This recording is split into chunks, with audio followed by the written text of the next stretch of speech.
Hello again, everyone. This is Joe Henches with Beyond the Chart, and this is a technical analysis of Tesla Motors, TSLA. So we're going to take a look at this.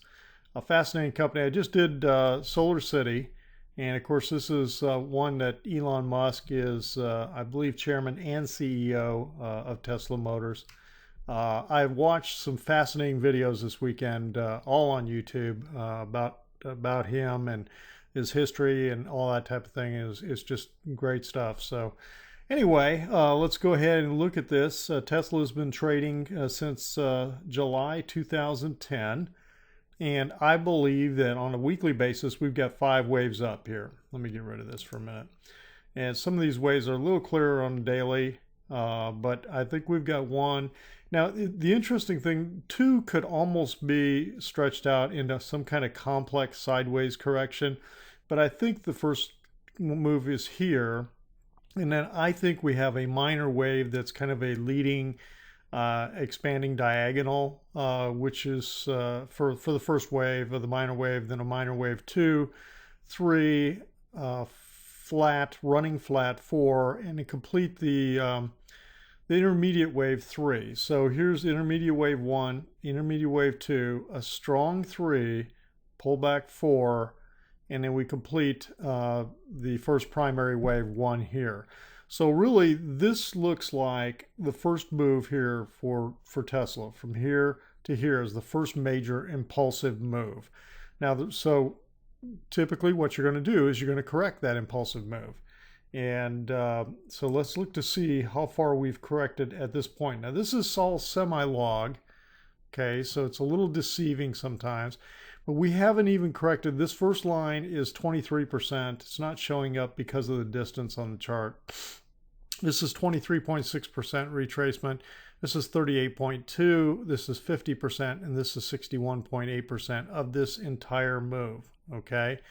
And so we haven't even retraced 38.2%. Typically, the first retracement, so a primary wave 2, is typically a deeper retracement. So I'm looking for something that would be at least 50%, if not more, and come to the bottom down here to the bottom of wave 4. And maybe it won't get that far. We'll have to see.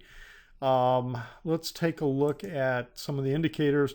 We're definitely getting divergence in here on the RSI. We started to get it at the end of the intermediate wave 3, and as we went into intermediate wave 5, in here, we definitely got divergence. And so that's something you typically are seeing in your 5th wave. You're seeing it in DI plus, and you're seeing it in the demand index, okay? So this is telling me that I believe that we're pretty right on and that the move's ending in here, okay?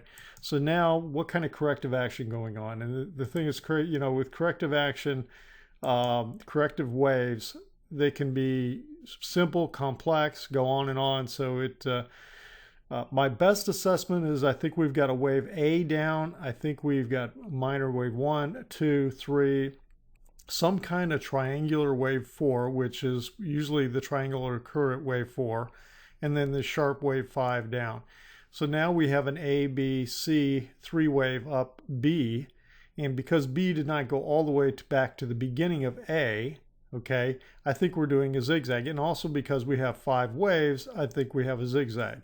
So if we have a zigzag, then you sit down and you project from the beginning of wave A, and you take it to the bottom of wave A, go back to the beginning of wave B, and you say, well, where could it, well, it'll equal A at 100%. And at 100%, that's about 155, 156, okay? And you're starting to approach the bottom of wave 4. Now, it could go below that. It could go beyond that. And the next threshold down, if I put in let's put in 123.6, okay, and add that in. And I didn't do that correctly because I have to add it first. Okay, so if it goes beyond 100, my next point that I'd be looking for is down here around 135. And now, as you get down into the 135, you're getting even deeper down into the bottom of wave 4. Let me shrink this down a little bit. So these are the possible endpoints if we're right on this in terms of the next move being down is a C. Let's take a look. We're getting divergence at the top of this B, what I think is a B wave. We're getting divergence here on the RSI. Got divergence on DI plus, and we also got it here on the demand index. Okay, so let's get rid of this and look to see if we've got anything else. We broke this trend line in here. Okay, so that's and we, it hasn't broken down severely yet, but it also doesn't look like it's doing very strong upward type movement in here. So I'll have to watch and see. The earnings, I know, come out on Thursday the 31st. I'm not sure if they're before or after the market closes. Probably after is my guess. So we'll see what happens. So right now, that's my best assessment of Tesla, and we'll see see how it plays out. And again, when you look at this, I do think this is one big move. We're looking for a corrective wave 2, which will then lead us to a next, primary wave 3 up.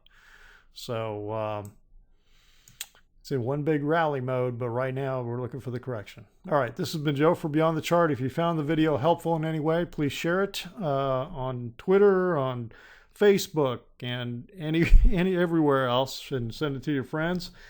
And if you're not a subscriber, subscribe. It's very easy to do. Just click the little red button here and sign up. And we'll talk to you. See you on the next video.